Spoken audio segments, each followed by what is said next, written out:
Chapitre 1. Le souffle du village. Dans le village oublié de Mudwick-on-Murk, où les poules étaient ne plus nombreuses que les dents, et où les puits abandonnaient parfois complètement leur fonction d'approvisionnement en eau, un enfant est né.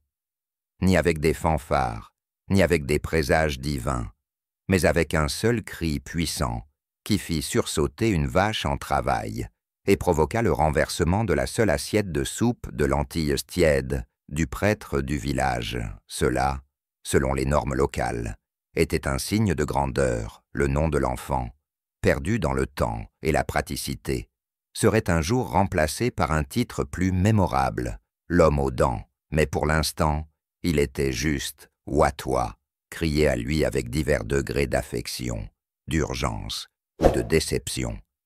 Sa famille vivait dans une hutte à toit de chaume d'une seule pièce, qui servait aussi de boulangerie, d'apothicaire non agréé, et le jeudi, de centre de mise-bas pour les moutons.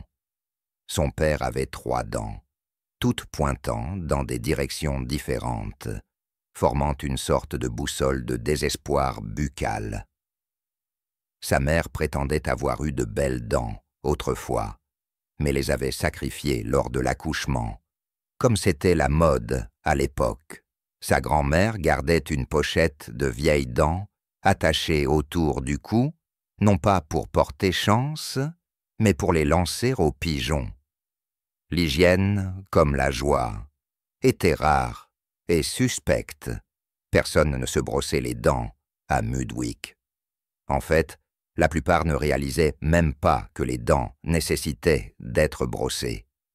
La croyance locale était que les gencives saignaient parce que la lune était en colère, et que les caries étaient le résultat de pensées impolies. Le savon était un mythe raconté aux enfants, pour les effrayer et les empêcher de s'approcher de la rivière. À l'âge de 2 ans, Oyu avait déjà rongé les pieds d'un tabouret en bois et la moitié d'une botte. Les remèdes pour les poussées dentaires consistaient en des chiffons, imbibés de bière et des chants distraits. Les bébés qui pleuraient étaient apaisés, en étant balancés en cercle jusqu'à ce qu'ils soient étourdis ou inconscients. Si vous n'aviez pas eu de commotion cérébrale à l'âge de 5 ans, c'était simplement que vous ne faisiez pas assez d'efforts. Les repas étaient des événements de survie avec du pain rassis, capable de fissurer le sabot d'une chèvre, et des racines si dures qu'elles servèrent de poteaux de clôture. Le terme « cuisine » n'était utilisé que de manière sarcastique. Chaque repas avait les mêmes 3 ingrédients. Le désespoir, la terre, et une touche d'oignon si c'était un jour de fête. La respiration, cependant, était la véritable arme du village. Elle flottait dans l'air comme un nuage de regret. Vous ne parliez pas aux gens de Mudwick, vous les contourniez, en prenant soin de ne pas être sous le vent. La litose collective était si forte qu'elle avait déjà fait flétrir une fougère suspendue et avait fait s'évanouir un percepteur des impôts. Mais Wayou remarquait les choses. Il avait un don maudit, un nez qui fonctionnait.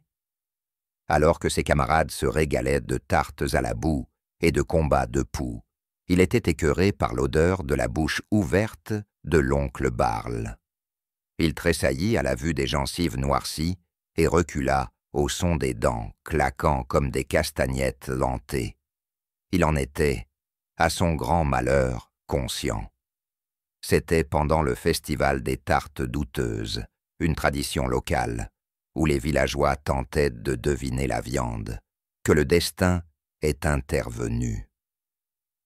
Le vieux Jebediah, le forgeron, un homme qui fabriquait des fers à cheval, des couverts, et ce qu'il insistait à appeler des aides matrimoniales, fut prié d'extraire une molaire particulièrement récalcitrante du fermier Grigouayou, regardait avec une horreur fascinée alors que Jebediah s'approchait de Grig avec une paire de tenailles en fer de la taille d'une pelle. La molaire en question avait développé son propre code postal et grognait à la lumière. L'extraction impliquait plus de cris qu'un accouchement, et s'est terminé par Grigg s'évanouissant dans un tonneau de navet. « Ça lui apprendra », murmura Jebediah en essuyant les pinces sur son tablier. « Ou à toi, ignorant des cris et de l'odeur de peur parfumée au navet, avança. Pourquoi ça a saigné comme ça ?» demanda-t-il. Le forgeron plissa les yeux en le regardant. « Tu poses des questions? Yes. Bien, point, nettoie. Ce sang, et tu es engagé. Et c'est ainsi que cela a commencé. Il n'y avait pas de cérémonie, pas de rite de passage, pas de montage d'entraînement magique, avec un mentor sage et une chèvre motivante. Juste du sang, des pinces, et un enfant avec un estomac solide, et un sens encore plus fort d'un destin mal placé. Wayou était maintenant apprenti dans la profession la moins respectée de Modwick. Même le collecteur de sangsues avait plus de poids social. Son travail était simple, ne pas s'évanouir, ne pas flancher, et si quelqu'un commence à baver, le tourner sur le côté. Les outils étaient transmis du mentor à l'élève, avec l'avertissement solennel. Ne les fais plus tomber dans la mangeoire des cochons. Sa première semaine consistait à faire bouillir de l'eau, non pas pour stériliser quoi que ce soit, mais parce que cela avait l'air impressionnant, à essuyer des pinces ensanglantées avec des chiffons qui avaient autrefois été des rideaux, et à apprendre que la plupart des dents, lorsqu'elles étaient extraites, produisaient un son qu'on pourrait décrire comme un pop hanté. Le travail était horrible, grotesque, et sentait la défaite, mais Wayou continuait à se présenter.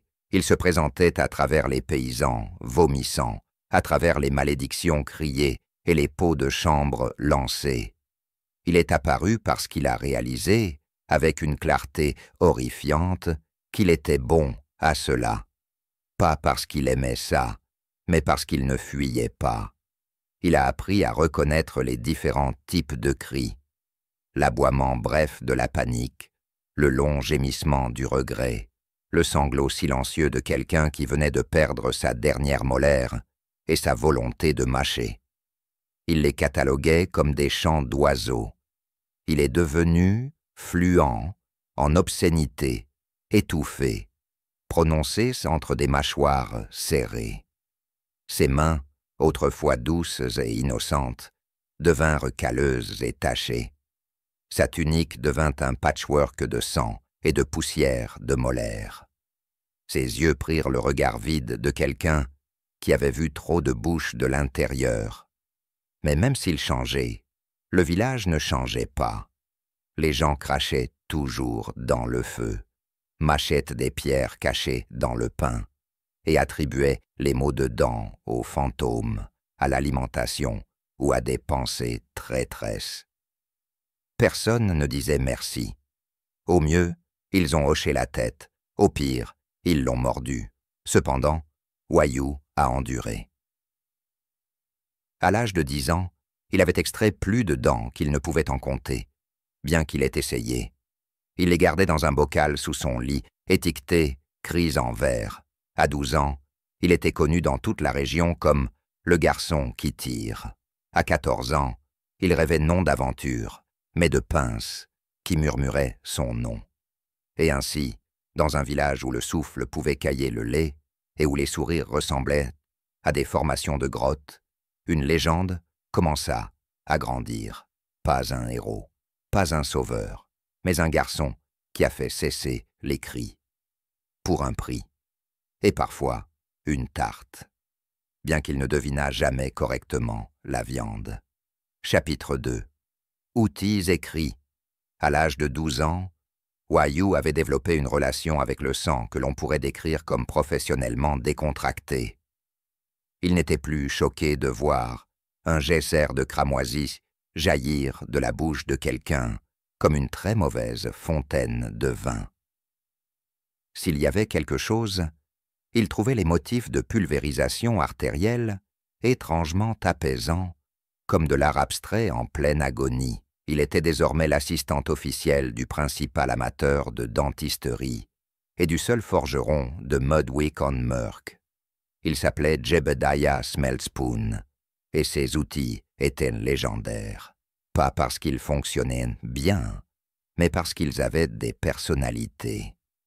Les pinces étaient reconnues sous le nom de mordantes, surtout parce qu'elles se fermaient parfois toutes seules. La clé à dents, une manivelle tordue utilisée pour extraire les dents des crânes, avec toute l'élégance d'un piège à ours, était appelée vieux grincheux. Il y avait un outil accroché avec une rouille douteuse et un passé évident en tant qu'hameçon de pêche, le voleur.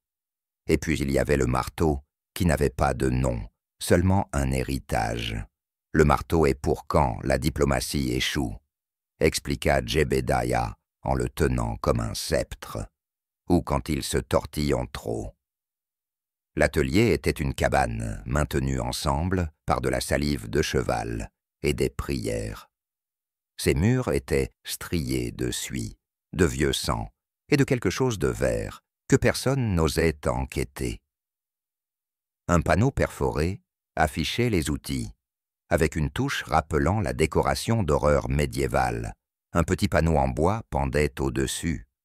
Souriez à travers la douleur. Les taches d'Oyou s'étaient étendues au-delà du simple fait de nettoyer le sang et de remettre le mauvais outil au mauvais moment. On attendait maintenant de lui qu'il sache faire la différence entre une dent qui bouge, l'extraire, et une dent qui tremble, l'extraire plus vite. Il faisait bouillir de l'eau, non pas pour la stérilisation, perish the thought, mais parce que la vapeur impressionnait les patients. Il allumait des bougies pour l'ambiance. Il murmurait des demi-prières pour distraire les patients, pendant que Jebediah travaillait le fer. Leur devise était simple: si c'est noir, c'est dehors. Parfois, les patients criaient avant de s'asseoir. Parfois, ils criaient pendant. Rarement, ils criaient après, mais seulement si quelque chose de vital avait été oublié. Les enfants étaient les pires, non pas parce qu'ils étaient bruyants, mais parce qu'ils étaient petits et agités et avaient tendance à vomir de terreur avant que la procédure ne commence. Wayou apportait toujours une serpillière. Il a appris à anticiper les cris, à synchroniser le tirage avec l'inspiration, à éviter les coudes qui se débattaient. Une noble dame l'a une fois giflé en plein milieu de la procédure et a prétendu que c'était un réflexe. Un autre homme s'est évanoui et a uriné en même temps. Un moine particulièrement dramatique a mordu une cuillère en étain et a demandé s'il avait été possédé. Mais rien ne se comparait à la fois où ils ont essayé d'extraire une molaire de Big Edith. On l'appelait Grande Edith, non pas à cause de sa taille, mais à cause de sa personnalité, qui prenait beaucoup de place.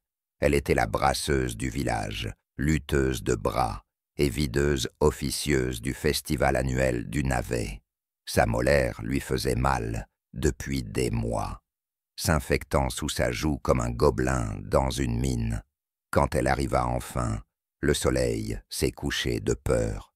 « Une dent, dit-elle, en haut à gauche, ça fait un mal de chien, répare-le. » Jebediah hocha la tête et fit signe à Wayou d'aller chercher la corde.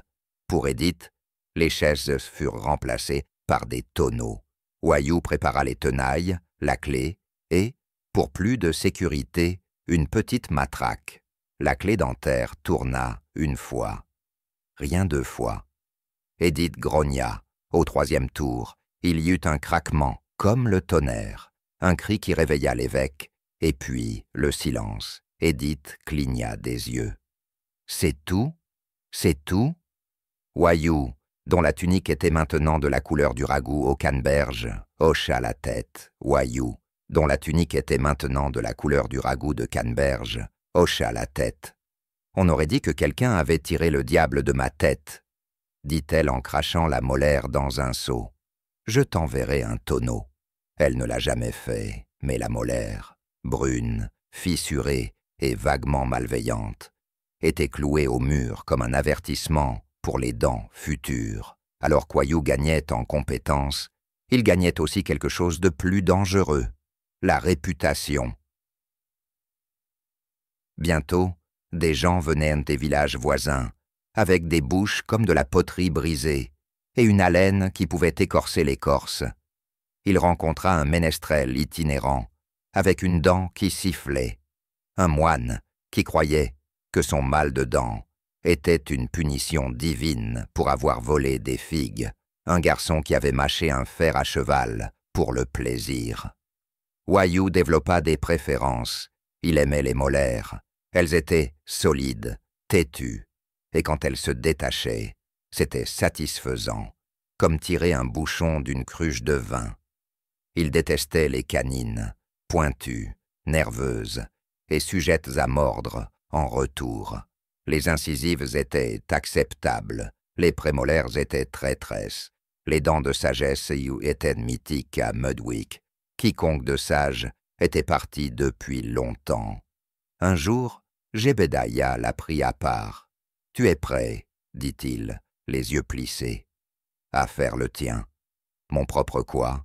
Mon propre quoi? Extraction, extraction, point seul. Pas d'aide, juste vous, les outils, et un villageois terrifié. Oh, nous commençons à l'aube. L'aube est venue comme une accusation. Le patient, un homme nommé Thistlebert, avec des yeux comme de la soupe et une bouche comme une étagère qui s'effondre, la dent, une molaire inférieure, noire comme le regret. Wayou s'est préparé, vapeur, point bougie, tissu de sang, prière. Ouvre grand, dit-il. Thistlebert ouvrit la bouche et cria préventivement. Trop tard pour ça, murmura Wayou. Il a trouvé la dent, il a saisi, il a tourné. Pop, un tir parfait. Suivi immédiatement par Thistlebert, s'évanouissant sur une chèvre. Jebediah applaudit. Manuel, dit-il. À part la chèvre. Wayou sourit, juste un peu. À partir de ce moment-là, il avait un nom. Fini Wayou. Il était maintenant simplement Toothboy. Un titre qu'il portait avec une fierté sombre. Parce que dans un monde de pourriture, de douleur et de bouches pleines d'horreur, quelqu'un devait tenir les pinces, et il l'a fait, avec les deux mains, même quand il tremblait. Chapitre 3. Des vers et des murmures. À présent, Toothboy, n'étant plus simplement Wayou, était devenu infâme. Il n'était pas craint comme le percepteur des impôts du village qui sentait le chou et la vengeance, ni vénéré comme Dame Stibble, qui prétendait avoir vu une oie se transformer en évêque. Mais il était point reconnu à Mudwick-on-Murk. C'était pratiquement la sainteté. Mais malgré toute sa nouvelle renommée, il s'apprêtait à affronter l'unique ennemi qu'aucune pince, crochet ou lumière de bougie dramatique ne pouvait vaincre, le ver. Oui, le ver, avec un V majuscule. La légende qui se glissait dans chaque esprit médiéval comme une note de bar impayée. Selon la tradition villageoise, les maux de dents n'étaient pas causés par la pourriture, le traumatisme ou le fait de mâcher des pierres cuites dans le pain. Non, ils étaient causés par des vers microscopiques, invisibles, rongeurs de chair, qui vivaient dans vos molaires et vous rongeaient jusqu'à l'oubli de l'intérieur. Cela n'était pas débattu, c'était la loi. Toothboy a entendu parler du ver pour la première fois dans une taverne, naturellement, où toutes les pires idées germent, un meunier ivre, balbutiant à travers ses dents restantes, l'a tiré à part et a murmuré « Elle a le ver, mon garçon. » Le ver. Je l'ai entendu mâcher, la nuit. Ça ressemble à du tricot. Toothboy cligna des yeux. « Tu as entendu. Chewing. » « Oui, la mâchoire de ma femme claque dans son sommeil. C'est la danse nuptiale du ver. C'est la danse nuptiale du ver. » À partir de ce jour-là, chaque villageois insistait pour dire que leur douleur n'était ni de la pourriture, ni une inflammation, ni le résultat de décennies de navets imbibés de sucre. Non, c'était le ver. Et bien sûr, cela signifiait que le traitement devait être ajusté pour correspondre à la gravité de la menace. Rituel 1. L'oignon rôti, le garçon de la dent, a été instruit, non, exigé, de placer un oignon fraîchement rôti contre la dent douloureuse et d'attendre que le ver soit attiré par l'odeur. Il attendit 10 minutes, 20. « Devrais-je voir quelque chose ?» demanda-t-il à la patiente, une femme nommée Morla, qui sentait la laine humide et la méfiance. « Si ça grésille, le ver est en colère, » dit-elle. Ça grésillait, parce que c'était un oignon chaud. Morla a haleté. Ça marche, Morla a haleté. Ça fonctionne.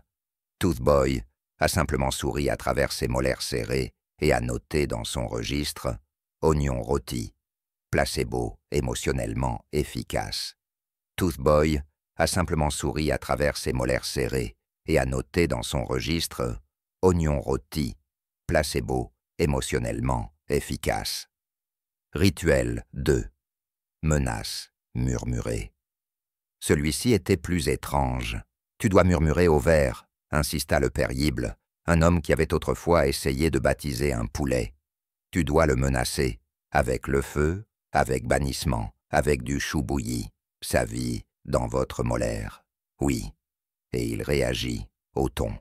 Toothboy a passé une demi-heure accroupi à côté de la mâchoire du prêtre, murmurant des menaces comme « Sors de là, abomination parasitaire » et « Ta mère était une écharde et je vais verser du vinaigre dans ton oreiller.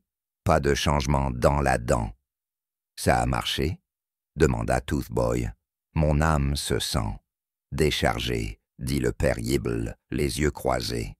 « Bien que ma mâchoire batte encore comme un blaireau ivre. » Apparemment, succès. Rituel 3. Pommade à fumer les vers. Toothboy a été contraint d'apprendre une ancienne recette folklorique transmise par une sorcière des herbes itinérantes, nommée Agatha Mucus Push. Graisse de chèvre, cire moisie, essence de mauvaise décision, équée à vinaigre de cidre. Une gousse d'ail, pour le style. Chauffez le mélange, faites-le couler près des gencives, attendez que le ver émerge, ce qui, selon Agatha, se manifesterait par de la vapeur et du remords. Tout ce que cela a réellement fait, c'est brûler le patient. Tu sens ça? Agatha cria, les funérailles du ver. Toothboy a ajouté une note, l'onguent sent pire que la bouche. Doute de l'efficacité. Le patient croit, de toute façon. Révélation. Croyance contre biologie. Après des semaines de cataplasme d'oignons, d'exorcismes murmurés et de sorts basés sur les chèvres, Toothboy était assis seul dans l'atelier, fixant une molaire cassée. Il l'avait ouvert par curiosité. Il n'y avait pas de verre, seulement de la pourriture, de l'obscurité. Un léger craquement de moelle séchée. Il comprit avec à la fois tristesse et émerveillement. Les gens ne voulaient banler pas la vérité. Ils voulaient quelque chose à blâmer. Un ver était plus facile à haïr que la lente et silencieuse décomposition du temps et du tartre. Il regarda ses propres mains, désormais perpétuellement tachées, tremblantes de fatigue, parsemées de blancs crayeux, là où la dent rencontrait l'outil. Il a réalisé quelque chose de pire. Parfois, le ver lui manquait. La simplicité, la narration, l'illusion de contrôle. Parce que dire à un homme en larmes que sa douleur n'était que des bactéries, rongeant son crâne de l'intérieur, n'était pas réconfortant. Mais blâmer un petit ver mythique, cela a donné de l'espoir à l'homme, la nouvelle pratique de Toothboy, pragmatisme avec style. Et ainsi, une nouvelle méthode est née, placebo scientifique, un terme qu'il a inventé en faisant semblant de connaître le latin. Il exécutait des rituels avec panache, agitant des bougies pour la détection des vers, chantant des absurdités qui sonnaient vaguement sacrées. Placus evictus, vormitus maximus. Lancer du sel en l'air tout en tirant. Les patients étaient ravis. Les dents sortaient toujours, la douleur s'arrêtait toujours. Mais maintenant, cela semblait mystique. Il l'appelait le prêtre des dents, le chuchoteur de dents, le grand exorciste du royaume mandibulaire. Quelqu'un l'a même brodé sur une tunique. Il a immédiatement brûlé cette tunique. La confrontation. Un jour, un médecin itinérant arriva. Docteur Pretenzia von Hygienia. Elle portait des gants, elle utilisait du savon, elle avait des pincettes en argent et une sacoche de feuilles de menthe. « Vous êtes l'extracteur du village » demanda-t-elle, les narines dilatées. « Homme des dents » corrigea-t-il, ajoutant une pause dramatique. « De Mudwick. » Elle examina ses outils, elle recula devant ses pinces. « Celles-ci ont été utilisées pour réparer le sabot d'une vache » siffla-t-elle. « Oui, dual purpose. Tu fais des oignons et des menaces? Vous faites des oignons et des menaces? Si cela calme le patient et détend la mâchoire, si cela calme le patient et détend la mâchoire, elle cracha, pas métaphoriquement. Tu es un imposteur. Il sourit. Et pourtant, il crine moins maintenant. Elle est partie, le traitant de charlatan. Toothboy la regarda partir, tenant une molaire qu'il venait d'extraire. Elle était noire, mais lisse, presque élégante. Un verre n'aurait pas pu faire ça. Et pourtant, dans le bol à côté de lui, des dizaines de patients attendèrent leur tour, chuchotant. « J'espère qu'il va me sortir mon verre. » Toothboy soupira. Il leva ses tenailles, alluma sa bougie et murmura en retour. « Commençons l'exorcisme. » Car parfois, le remède n'était pas la science, c'était une bonne histoire. Et le courage de tirer quand même quand il n'y avait pas de verre. Surtout alors, chapitre 4, baptême par molaire. La carrière de Toothboy, si l'on pouvait l'appeler ainsi, progressait à la vitesse d'une gencive infectée, lente, douloureuse et pleine de pus. Mais un événement, une extraction, le distinguerait non seulement comme une curiosité dentaire, mais comme un disciple à part entière du chaos molaire. Tout a commencé un mercredi, qui à Mudwick-on-Murk était considéré comme le jour le plus malchanceux de la semaine, pas à cause d'une superstition particulière, mais parce que c'était le jour où les pots de chambre étaient vidés, et jamais avec précision. Le patient était le fermier Edric, un homme si tanné qu'il craquait. Il avait des poings comme des brouettes et un visage qui semblait sculpté dans du vieux pain. Son régime alimentaire se composait presque entièrement de viande séchée, de navets et de rancœur. Et sa molaire du fond, connue localement sous le nom de « vieux émietteur », avait atteint une masse critique. Ça bat comme un tambour maudit, dit Edric en frappant une brebis de frustration. Je n'ai pas dormi depuis 4 nuits. Je rêve de crier, même quand je suis éveillé. Toothboy, sentant une opportunité d'élever son statut, et peut-être de mettre fin à la relation violente d'Edric avec le bétail, accepta de réaliser l'extraction, en solo. Pas de Jébédia, pas de prêtre, pas de pommade, à base de chèvre, juste lui. Et la molaire, préparation. Toothboy a commencé son rituel.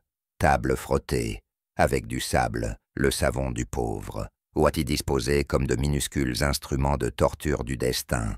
Bougies allumées, non pas pour la lumière, mais pour donner l'illusion que quelqu'un dans la pièce avait une âme, un seau prêt, pour le sang, les dents, ou l'inévitable. Edric entra, reniflant comme un bœuf avec un rhume des foins. « Assieds-toi, ouvrez, ne frappe pas. » Ce furent les instructions de Toothboy, délivrées avec toute l'autorité qu'un adolescent de 15 ans couvert de poussière, de molaire, pouvait rassembler. Edric s'assit, la chaise gémit. Toothboy scruta l'obscurité. Là, c'était, vieux ébréché, jaune, ébréché, et d'une certaine manière en colère. Il le regardait en retour. Il jura qu'il bougeait. Il tendit la main vers Bitter, les pinces. Calme, calme, steady. La bataille de vieux Crumble. Le premier tirage ne l'a pas fait bouger, le second fit tressaillir Edric et jurer dans 3 langues, dont l'une était morte depuis l'occupation romaine. Le troisième, oh le troisième, était biblique. Il y eut un craquement, un cri, un tremblement à travers la terre, la dent est sortie. Avec la moitié de la gencive, du sang, tant de sang. Le genre de sang qui vous fait remettre en question vos choix de vie et votre petit déjeuner. Toothboy ne broncha pas. Il s'était entraîné pour ça. Il avait exorcisé des vers. Il avait été frappé à la tête par une nonne. Il avait vu des choses. Il tenait la dent en l'air comme un chevalier, présentant le Saint Graal. Il scintillait, il fumait, il vacilla. Et puis il est tombé dans le seau, avec un bruit dramatique. Edric regarda en l'air, hébété. « Est-ce que... As-tu gagné? As-tu gagné? » ?»« Oui, dit Toothboy. « Et je n'ai perdu qu'une partie de mon audition. »« Oui, dit Toothboy. « Et je n'ai perdu qu'une partie de mon audition. » Edric grogna. Il se leva, il vacilla, il frappa l'air en signe de célébration. « C'est parti !» cria-t-il. « La malédiction est levée. » Il a crié. « La malédiction est levée. » Puis il s'est évanoui, la tête la première dans un panier de choux. Puis il s'est évanoui, le visage dans un panier de choux. Conséquence. Toothboy se tenait en silence. Ses mains tremblaient, ses genoux vacillaient, ses pinces brillaient de rouge. Il l'avait fait. Sa première extraction solo, d'une dent nommée. Pas juste une molaire, un mythe, une bête, une molaire avec une réputation, et peut-être un casier judiciaire. Les villageois sont venus voir. Ils ont poussé des exclamations, ils ont hoché la tête, l'un a faim poliment. Quelqu'un a gravé une petite plaque. Ici est tombé le vieux écrouleur, qu'il ne revienne jamais. Ils l'ont cloué à un mur à côté de la dent, maintenant en train de sécher sur un petit morceau de velours que le garçon dentiste avait volé à l'église. Reconnaissance. Cette nuit-là, à la lumière des torches et à l'odeur de lentilles trop cuites, le village s'est rassemblé pour un festin non officiel en l'honneur de Toothboy. Il n'y avait pas de chant. Mudwick était notoirement sourd à la musique, mais il y avait des grognements, ce qui était un progrès. On lui a offert du lait de chèvre fermenté, une demi-meule de fromage avec des veines visibles, et 3 tartes de remerciements, au contenu douteux. Même Jebediah leva sa chope. « À l'homme aux dents, dit-il, et à ce que cela était. Le nom est resté. Fini. Oh à toi. Fini le garçon, dent. Il était maintenant l'homme dent. Il ne souriait pas. Ses lèvres étaient trop fatiguées. Mais il hocha la tête, un hochement de tête solennel, imbibé de gomme. Car dans un village où les gens croyaient au verre et murmuraient des menaces à leurs canins, arracher le vieux craqueur était rien de moins qu'une sainteté. Et Toothman, il était le miracle que personne n'avait demandé. Mais tout le monde en avait besoin, surtout leurs dents, même ceux qui sont maudits. Chapitre 5. La fête des mâchoires. Bavards Toothman était porté par sa célébrité, ou, plus précisément, il tanguait légèrement plus haut au-dessus de la boue que d'habitude. Les gens ne lui lançaient plus de soupe par confusion ou ne lui demandaient plus s'il était le ramoneur. Maintenant, il lui lançait de la soupe intentionnellement, en hommage. Mais avec la célébrité vinrent les invitations, et une telle convocation arriva un matin particulièrement humide, livré par une chèvre, une vraie chèvre, portant un rouleau autour du cou, qui en mangea immédiatement la moitié à son arrivée. Le parchemin restant disait, à l'estimé extracteur de douleur, le déflateur des molaires, son éminence couvert de saleté. Vous êtes par la présente, convoqué au premier banquet annuel des mâchoires bavardes, pour servir en tant qu'invité d'honneur et autorité dentaire suprême. C'était signé avec une empreinte de pouce boueuse et les mots, organisés par la guilde de l'agression culinaire. Toothman plissa les yeux. Jebediah plissa les yeux par-dessus son épaule. C'est le syndicat des cuisiniers. Ils sont en colère que leur nourriture continue de casser les dents des gens. Alors pourquoi m'inviter? Alors pourquoi m'inviter? Probablement pour s'excuser, probablement comme une excuse, ou à pas, possiblement les deux.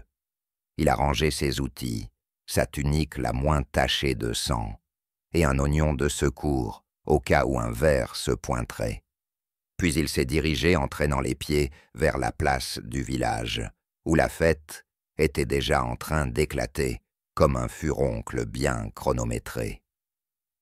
Le menu de la destruction massive, les tables ployaient sous le poids de ce qui pouvait être vaguement décrit comme de la nourriture. Tourteaux pigeons, ne contenant que des plumes et de l'espoir, gousses d'ail confites, conçues pour enlever à la fois les dents et les amis, des articulations d'anguilles marinées, que les anguilles n'ont techniquement pas, pain bouilli, oui, bouilli, quelque chose appelé ragoût de casse-mâchoire, avec une véritable étiquette d'avertissement. Toothman était assis à la tête de la table à côté du grand chef de la guilde, un homme nommé Bletch. Le chef Bletch portait un chapeau si grand qu'il avait son propre climat et un tablier assez rigide pour dévier les flèches. Homme des dents, le salua Bletch avec une poignée de main sale et un sourire comme des touches de piano cassées. Nous sommes honorés de votre présence. Beaucoup de ces plats ont été inspirés par vos patients. Ça explique tellement de choses. Bletch applaudit 2 fois. Un gong retentit. Une oie explosa au loin, sans rapport, mais dramatique. Que le festin des mâchoires bavardes commence. Acte 1. La croquante. Le premier plat fut présenté comme pain de navet, cuit au four de pierre, bien qu'il fût difficile de déterminer si la pierre était un ingrédient ou simplement l'objectif de texture. Les convives ont mordu. Les résultats furent rapides et explosifs. Une molaire a sauté et a atterri dans une coupe. Un homme mâchait de côté, jusqu'à ce que sa mâchoire claque comme des castagnettes. Une femme a souri, puis a crié, puis s'est applaudi d'avoir survécu. L'homme aux dents était déjà plongé jusqu'au coude dans 3 extractions simultanées. Son assistant, un scribe trop enthousiaste nommé Pim Wicket, le suivait avec un registre, enregistrant chaque dent perdue comme une offrande cérémonielle. C'est 12. Nous avons atteint le statut de relique. Pim Wicket s'écria joyeusement. Toothman murmura. Pourquoi le pain riposte-t-il? Pourquoi le pain se défend-il? Murmura Toothman. Chef Bletch rayonnait. Il est vieilli dans une grotte à côté des os de ma grand-mère. Chef Bletch rayonnait. Il est affiné dans une grotte à côté des os de ma grand-mère. Why? Flavor. Acte 2. Soupe qui mord. Ensuite vint la tarte de la surprise. La surprise, c'était des os, beaucoup d'os.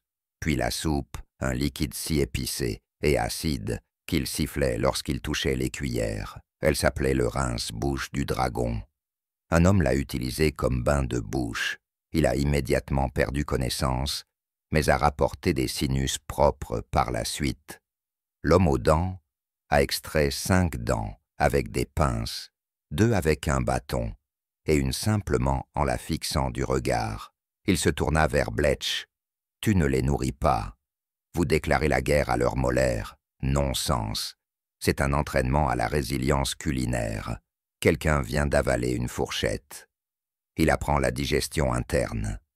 Il apprend la digestion interne. » Toothman a griffonné dans ses notes. Ne jamais faire confiance à un chef avec plusieurs clignements d'œil. Toothman a griffonné dans ses notes. Ne jamais faire confiance à un chef avec des tics oculaires multiples. Acte 3. Dessert et désastre. Le dernier plat était Jawbreaker royal, une friandise de la taille d'un poing d'enfant, conçue pour être sucée pendant des heures ou détruite en un seul croquant imprudent. Les villageois choisirent la seconde option. Le craquement des dents résonnait à travers la place. Des hommes adultes pleuraient, des grands-mères rugissaient. Pimwicket s'évanouit sous le poids de son propre panier de collection de dents.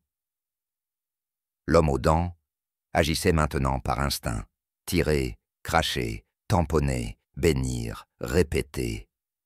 Il a utilisé tous les outils de son kit, y compris un qu'il ne reconnaissait pas et qui pourrait être une petite clé à molette lorsque le brouillard de sucre s'est dissipé. 37 dents reposaient dans son bol sacré d'extraction. La foule a éclaté en acclamation. Homme aux dents, homme de la dinde. Il se tenait là, trempé de liquide à mâcher et de garniture de tarte. Il leva une prémolaire fissurée dans une main. « Plus jamais », murmura-t-il. L'épilogue, héritage en plaques. Pendant des semaines après, les villageois parlaient avec des tons respectueux de la fête. « J'ai perdu 3 dents et gagné en illumination », affirma un homme. « Je peux siffler à travers les espaces maintenant », dit un autre. « Ça fait danser les cochons. » Toussman, cependant, évitait complètement la place. Il faisait des cauchemars de pudding croustillant et de couteaux cachés dans des pâtisseries. Il gardait les 37 dents dans un bocal étiqueté « Ne jamais nourrir à nouveau ». Et pourtant, malgré le traumatisme, quelque chose d'étrange s'est produit. Sa réputation a encore grandi. Il a arraché des dents au milieu d'une émeute de soupe. Il a extrait des molaires tout en évitant les éclats de crème anglaise. Il a affronté le chef Bletch et a survécu. Toothman, réticent, épuisé et légèrement fissuré lui-même, était devenu une légende, pas seulement l'homme aux dents, mais le défenseur de la dignité dentaire. Et peut-être la seule personne dans l'histoire à recevoir une ovation debout pour un traumatisme oral. Il est rentré chez lui, il s'est allongé et jura, sur tout ce qui était sacré et filable, qu'il ne mangerait plus jamais rien cuit dans du vinaigre, surtout pas de dessert. Chapitre 6. De la peste, de la pénitence et de la plaque. Cela a commencé, comme toutes les catastrophes médiévales, avec des rats. Pas de rats métaphoriques, pas de désastres métaphoriques, juste de vrais rats. L'un d'eux avait une petite couronne en paille. Personne n'osait l'enlever. Mudwick-sur-Murk n'était pas connu pour sa propreté. La devise officielle de la ville était « Nous nous baignons quand il pleut », et la pluie était considérée comme une forme de bain de bouche divin. Mais ensuite vinrent les signes, furoncles, transpiration, cris, encore plus de transpiration, des gens criant sur d'autres gens qui transpiraient, et une soudaine pénurie d'oignons, probablement mangés par des villageois désespérés, tentant d'exorciser à nouveau le ver, l'homme aux dents, tout juste rétabli du festin des mâchoires bavardes, et encore en train de frémir à la vue de la crème anglaise, se tenait devant son atelier. Un homme passa en courant, couvert de sangsues. « Thérapeutique, thérapeutique » cria l'homme, non invité. Toothman répondit. La peste était venue, et elle avait de terribles dents, acte humain, souffle comme la fin des temps. L'homme aux dents fut convoqué par la pharmacienne du village, maîtresse Grimelda, une femme dont le visage n'avait pas été vu depuis des années, à cause d'un voile agressif et d'une personnalité encore plus agressive. « J'ai besoin que tu examines les infectés », dit-elle en lui lançant une besace d'ail et un bandeau. « Pour la protection, pour le moral, yours. » Il fut conduit dans ce qui avait autrefois été la taverne du village, maintenant une infirmerie de fortune, connue sous le nom de « Le blaireau haletant ». Le panneau avait été changé pour représenter un rongeur tirant la langue et avec des croix pour yeux à l'intérieur.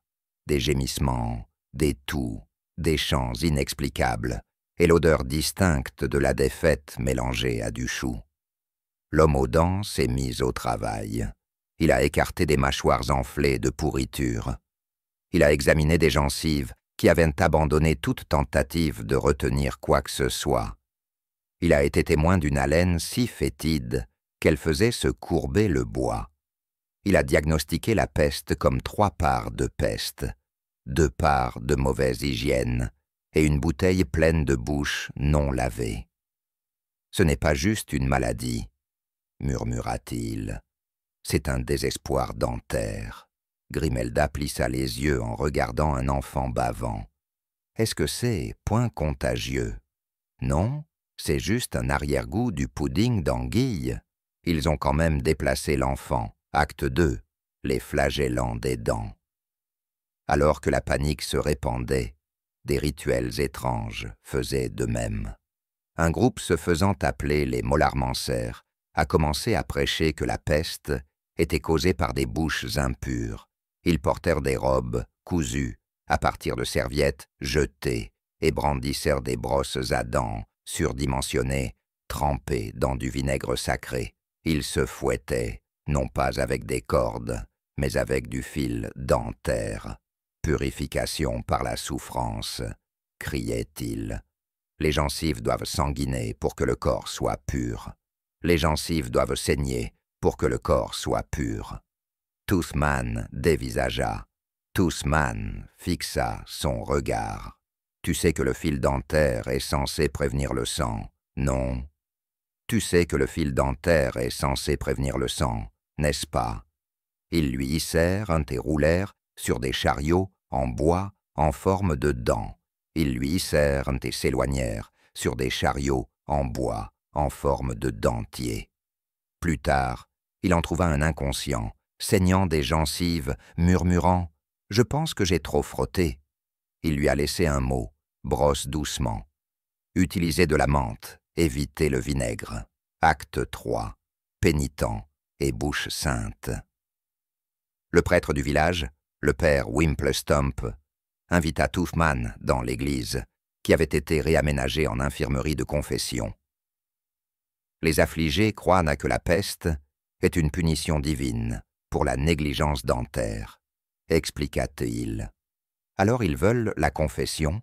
Oui, point confession buccale.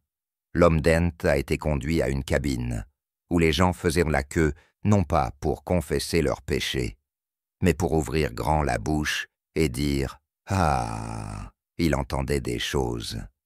J'ai menti sur le fait que je passais la soie dentaire. J'ai mordu un canard. J'utilise du vin sucré comme bain de bouche. J'ai embrassé une gargouille.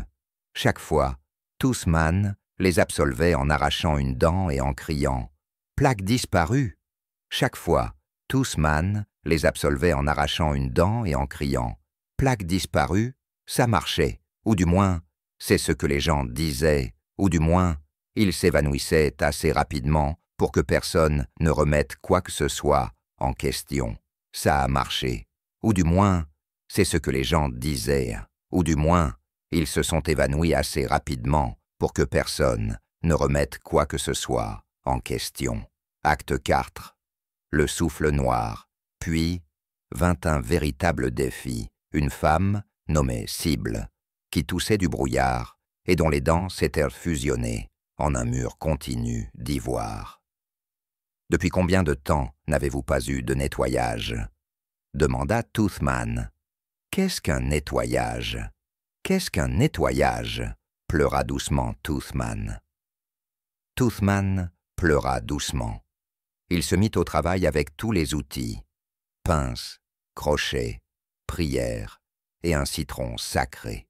Cela a pris 6 heures, 3 assistants et une distraction musicale jouée par un barde à la lutte nommé Slapstring. À la fin, il a extrait quelque chose qui n'était même pas une dent. « Ça a cligné », murmura-t-il. « C'est probablement le verre », dit Grimelda, en prenant un échantillon dans un pot. Il prit une note, ne jamais tirer sur quoi que ce soit qui clignote. Le miracle de la menthe. Dans un élan de désespoir, Toothman inventa un nouveau remède, le gargouillis divin, ingrédient, une branche de menthe.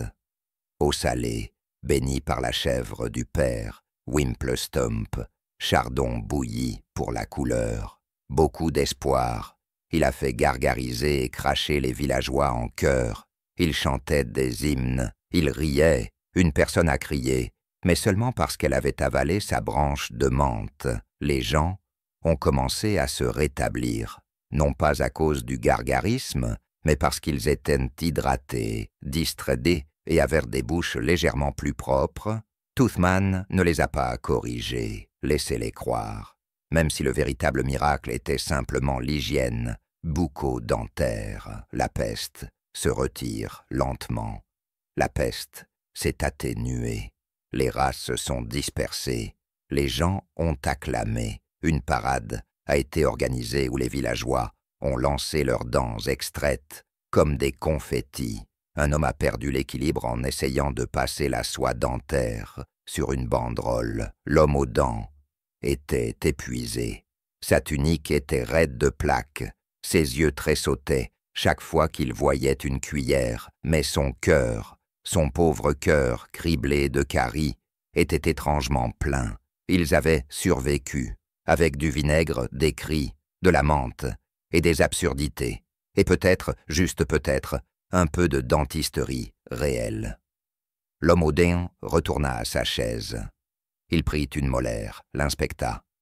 Il n'a pas cligné des yeux, il poussa un soupir de soulagement. Enfin, murmura-t-il, une dent normale. Et puis il s'est fissuré en deux. Il a crié dans le seau, parce qu'à Mudwick-on-Murk la peste peut passer, mais la plaque est éternelle. Chapitre 7. Les guerres de la dent de sagesse. Mudwick-on-Murk s'était rétabli, plus ou moins. Par rétabli, bien sûr, nous entendons que les villageois étaient revenus à leur niveau traditionnel, de légers inconforts, de légères maladies, et de l'argument philosophique occasionnel avec le bétail.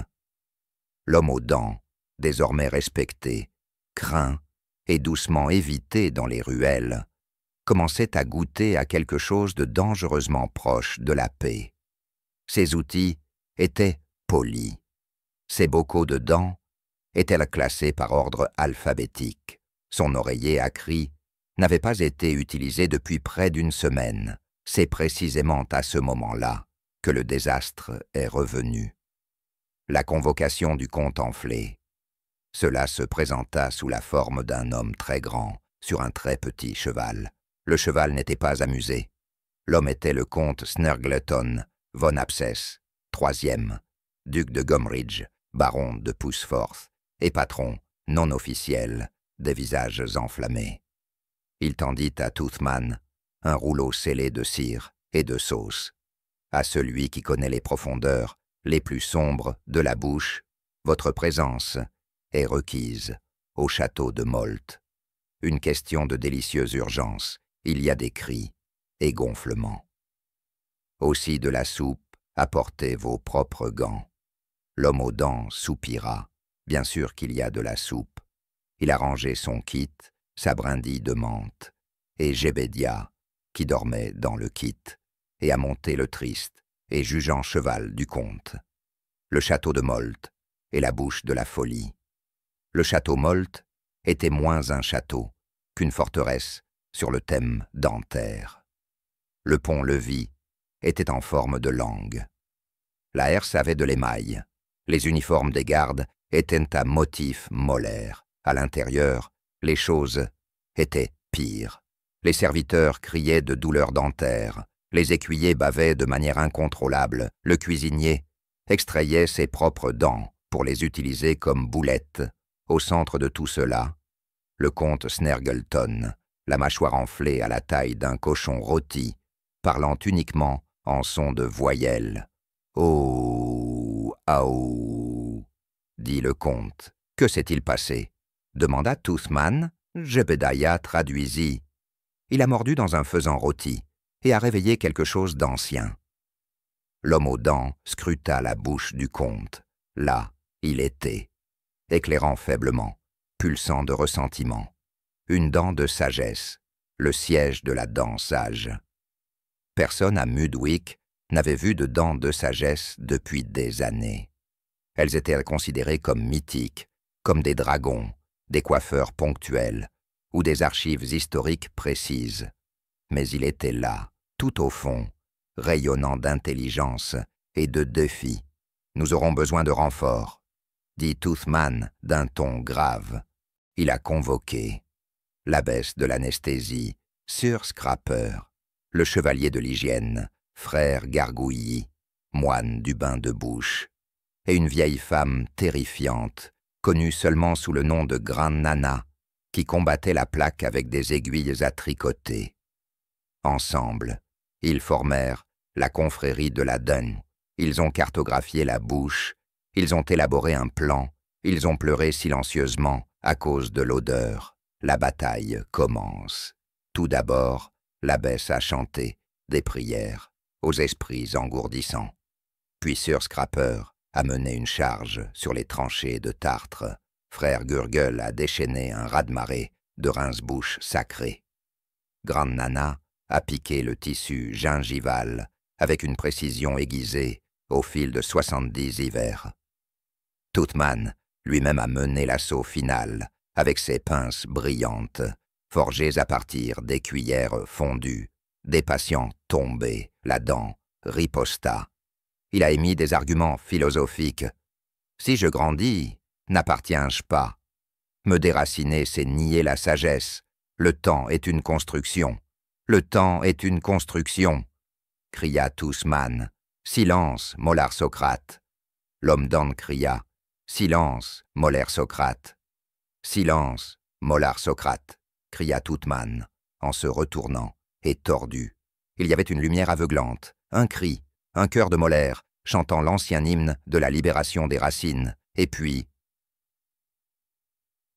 La dent de sagesse s'est détachée, laissant un cratère et un écho. Les conséquences. Le comte se dégonfla comme un soufflet sous une tempête. Il se réveilla quelques minutes plus tard. « Où suis-je ? Toujours dans votre château, monseigneur. Pourquoi est-ce que je me sens point plus léger ?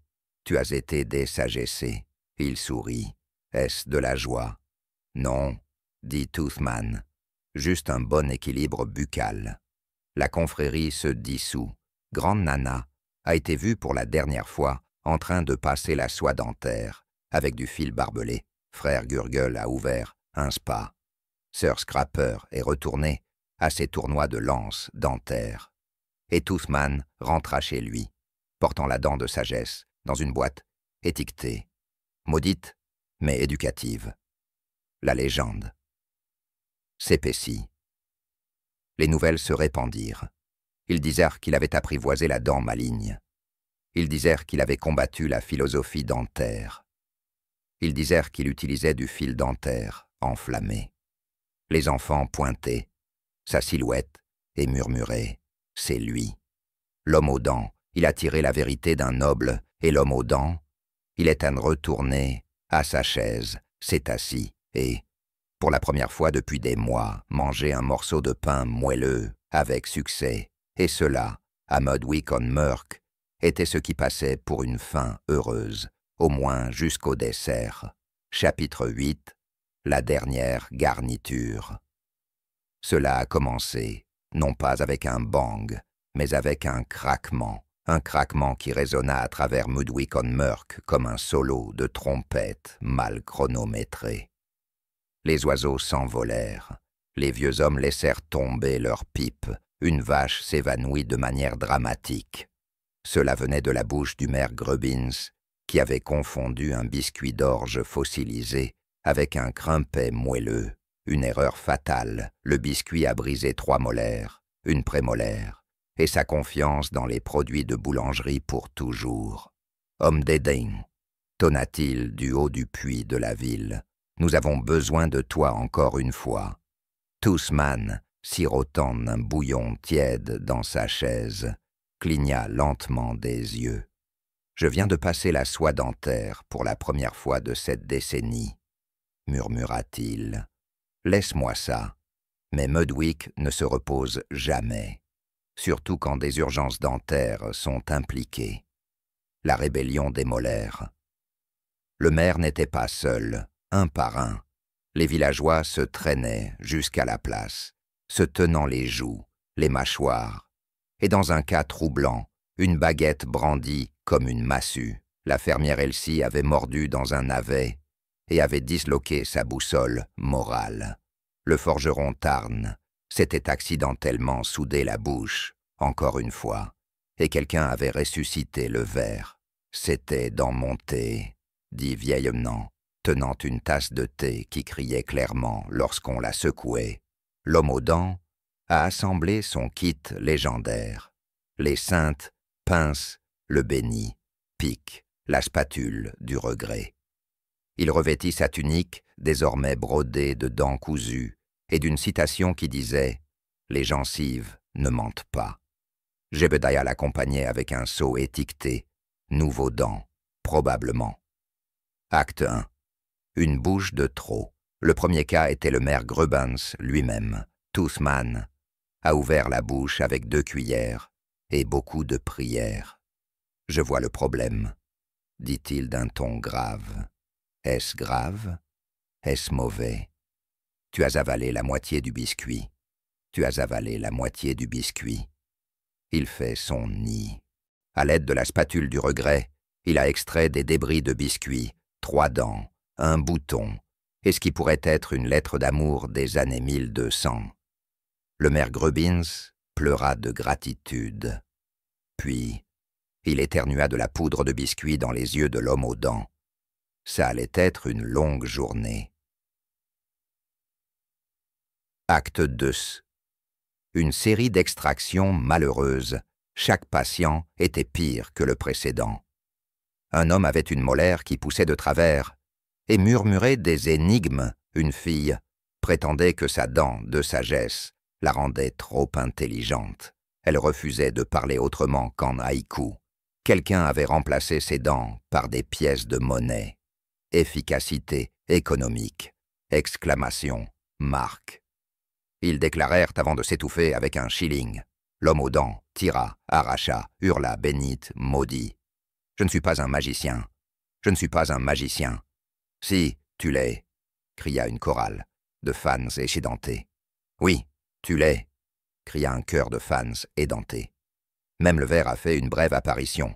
Toothman l'a aspergé de menthe et l'a enfermé dans une boîte, étiquetée « Ne pas ouvrir jusqu'à jamais ». Acte 3. Le dessert de la mort. Et puis, le dessert arriva, parce que c'était Mudwick. Et ils n'apprennent jamais. Un boulanger nommé Pamplemousse a présenté une nouvelle création, le croquant de l'éternel croquant, une confiserie si dure qu'elle devait être livrée dans une brouette et consommée avec un marteau. C'est un symbole de résilience, proclama-t-il. C'est un crime de guerre, murmura Toothman.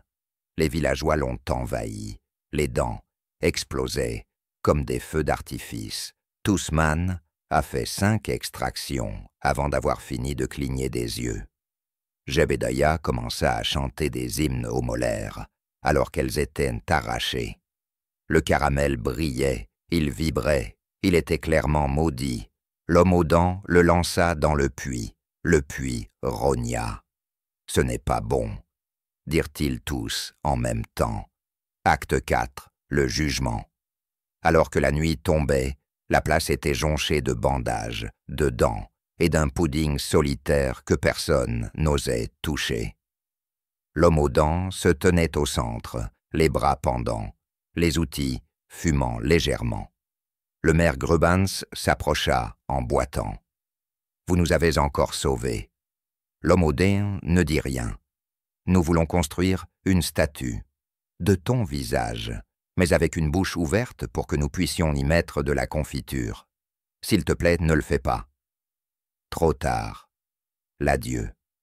Cette nuit-là, Toothman a fait ses bagages. Il a laissé une note. « Passe la soie dentaire, de temps en temps, ou ne m'appelle plus jamais. » Il s'éloigna dans la brume, Jebediah à ses côtés. portant un sac rempli de cauchemars, extraits, alors qu'ils disparaissaient à l'horizon. Les villageois se rassemblèrent une dernière fois et chantèrent l'ancien hymne d'Anterre. Ô homme des dents, brave avec pioche et prière, qui a arraché notre douleur avec le plus grand soin. Que les molaires tombent et la plaque recule, mais puissions-nous ne jamais perdre nos dents. Mais puissions-nous ne jamais perdre nos dents. Il n'y avait pas un œil sec dans le village, principalement parce que personne n'avait plus de paupières après l'explosion fragile, épilogue, légende en émail. Ils disent qu'il erre encore, réparé des dents, hanté par le croquant, recherché par ceux aux mâchoires douloureuses et aux soupes douteuses, mais toujours, toujours en mouvement. Parce qu'une fois que vous avez affronté la fragilité du croquant éternel, il n'y a pas de retour en arrière, seulement en avant, et peut-être de côté, si votre mâchoire se bloque.